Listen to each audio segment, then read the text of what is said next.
प्यारे छात्रों, कक्षा 10 विज्ञान में आज हम पढ़ेंगे गोलीय दर्पण पर आधारित आंकिक प्रश्न। 5 सेंटीमीटर ऊंची एक वस्तु, प्रश्न दे रखा आपको यहाँ पे। 5 सेंटीमीटर ऊंची एक वस्तु 30 सेंटीमीटर वक्रता त्रिज्या के एक उत्तल दर्पण से 10 सेंटीमीटर की दूरी पर रखी है। प्रतिबिंब की प्रकृति, स्थिति और आकार ज्ञात कीजिए। 5 सेंटीमीटर ऊंची है, यानी ऊंचाई है वस्तु की 5 सेंटीमीटर और वक्रता त्रिज्या दे रखी है 30 सेंटीमीटर। तो इससे हम क्या कर सकते हैं, फोकस दूरी ज्ञात कर सकते हैं, क्योंकि फोकस दूरी क्या होती है, वक्रता त्रिज्या की आधी होती है। और वस्तु दे रखी है, वस्तु कितनी दूर है, 10 सेंटीमीटर की दूरी पर वस्तु है, यानी u बराबर यहाँ पे 10 सेंटीमीटर है। तो हम यह प्रतिबिंब की प्रकृति, स्थिति और आकार ज्ञात करना है। तो देखिए यहाँ पे हमें दे रखा है, ठीक है, यहाँ पे वस्तु दूरी माइनस 10 सेंटीमीटर दे रखी है।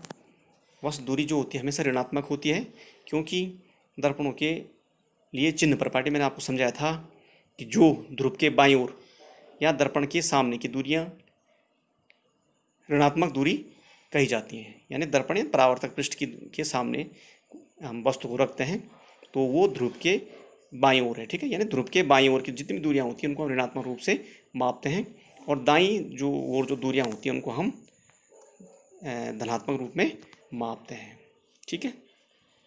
वास्तविक प्रतिबिंब जो होता है वो मुख्य अक्ष के नीचे बनता है और वो ऋणात्मक, वो भी क्या होता है, ऋणात्मक होता है, ठीक है। तो यहाँ पे आगे देखिए आप, तो यहाँ पे दे रखा है प्रतिबिंब दूरी की हमने गणना करनी है, और वक्रता त्रिज्या हमारे पास है 30 सेंटीमीटर, और क्योंकि उसकी आधी होती है फोकस दूरी तो हमने उसको आधा क्या हो गया, हमें फोकस दूरी प्राप्त हो गई 15 सेंटीमीटर, यानी फोकस दूरी बराबर वक्रता त्रिज्या बटे 2। इस प्रकार से फोकस दूरी हमें 15 सेंटीमीटर, यहाँ पे मैंने धन लिखा है समझाने के लिए। फोकस दूरी भी धनात्मक होती है क्योंकि ये उत्तल दर्पण है, और उत्तल दर्पण की फोकस दूरी ध्रुव के बाईं ओर होती है, दाईं ओर होती है, बाईं ओर नहीं दाईं ओर होती है, और दाईं तरफ की सभी दूरियों को हम धनात्मक रूप में मापते हैं। दाईं ओर का मतलब जिस ओर से, बाईं ओर का मतलब जिस ओर से किरणें आती हैं, कौन सी, आपतित किरण जिस ओर जाती है, मतलब, ठीक है। परावर्तित किरणें क्या होती हैं, वो बाईं ओर जाती हैं, लेकिन आती किस तरफ से, दाईं ओर से आती हैं, दाईं तरफ आ जाती हैं, ठीक है, और फिर बाईं तरफ मुड़ जाती है। दाईं तरफ की दूरियां क्या हैं, सब धनात्मक होती हैं। तो ये आप समझ गए होंगे चिन्ह परिपाटी में। आगे देखिए, दर्पण के सूत्रानुसार हम इसको हल कर सकते हैं। हमें दर्पण सूत्र दे रखा है 1/v + 1/u = 1/f, ठीक है, ये दर्पण सूत्र है।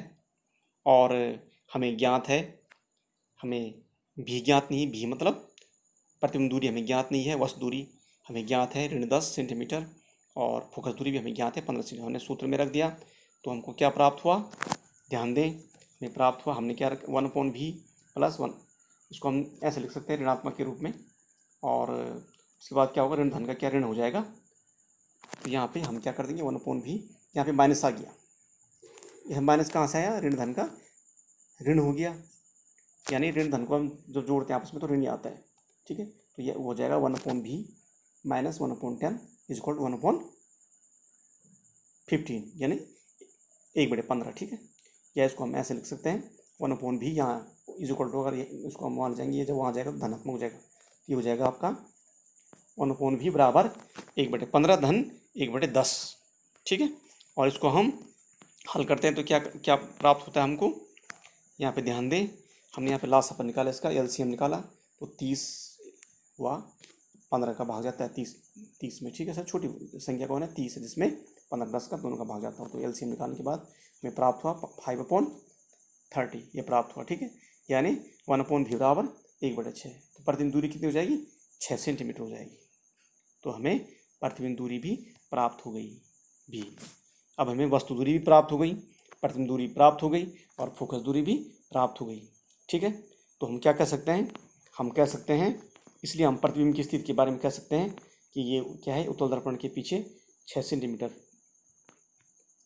कहाँ पे है, प्रतिबिंब की स्थिति कहाँ है, उत्तल दर्पण के पीछे दूरी कितनी है, 6 सेंटीमीटर पर। पीछे मतलब कैसा होगा, ये आभासी प्रतिबिंब होगा, आभासी और सीधा होगा, ठीक है। और अब हमें गणना करनी है प्रतिबिंब का आकार। प्रतिबिंब का आकार कैसे होगा, प्रतिबिंब का आकार ज्ञात करने के लिए हमें आवर्धन की गणना करनी पड़ती है। ठीक है, आवर्धन का मतलब होता है मैग्निफिकेशन, चित्र मतलब जो प्रतिबिंब है वो कितना बड़ा बना या कितना छोटा बना। ठीक है, तो उसके आवर्धन के बारे में हम जानते। तो ये आवर्धन का सूत्र है एम स्मॉल एम बराबर माइनस वी अपॉन यू। ठीक है, क्योंकि वस्तु यहाँ पे वी का मतलब है वस्तु दूरी, सॉरी प्रतिबिंब दूरी, और यू का मतलब वस्तु दूरी। तो हमें प्राप्त है, क्योंकि प्रतिबिंब कहाँ बनता है, दाईं ओर बन सकता है और बाईं ओर भी बन सकता है। तो हमें उसकी आवर्धन ज्ञात करना है। ठीक है, आकार ज्ञात करने आवर्धन ज्ञात करना पड़ेगा। ठीक है, तो यहाँ पे भी बराबर 6 सेंटीमीटर है, यू बराबर ऋण 10 सेंटीमीटर है, क्योंकि बस ठीक है। अब हमें प्राप्त हो गया, इसको मान हम रखते हैं। तो पुनः हमें क्या प्राप्त होता है, फिर हमें प्राप्त होता है एम बराबर -6 अपॉन फिर -10, यानी माइनस माइनस क्या हो जाएगा, प्लस हो जाएगा।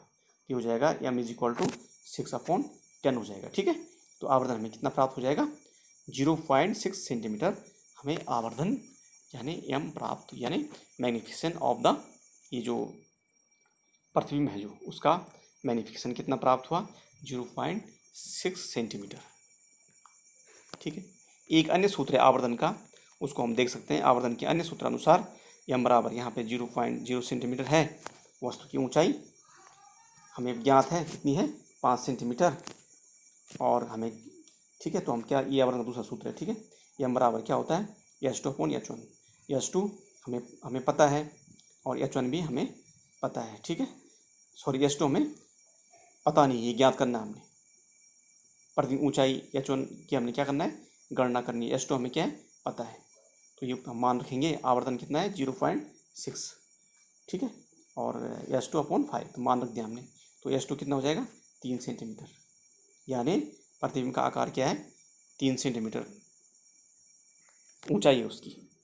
कितनी ऊंचाई है उसकी, जो प्रतिबिंब है उसकी 3 सेंटीमीटर ऊंचाई है, ये हमने प्राप्त कर लिया है। ठीक है, अब देखो इसको हम इस यहाँ पे एक रेखा चित्र बना रखा है, इसके द्वारा हम देख सकते हैं।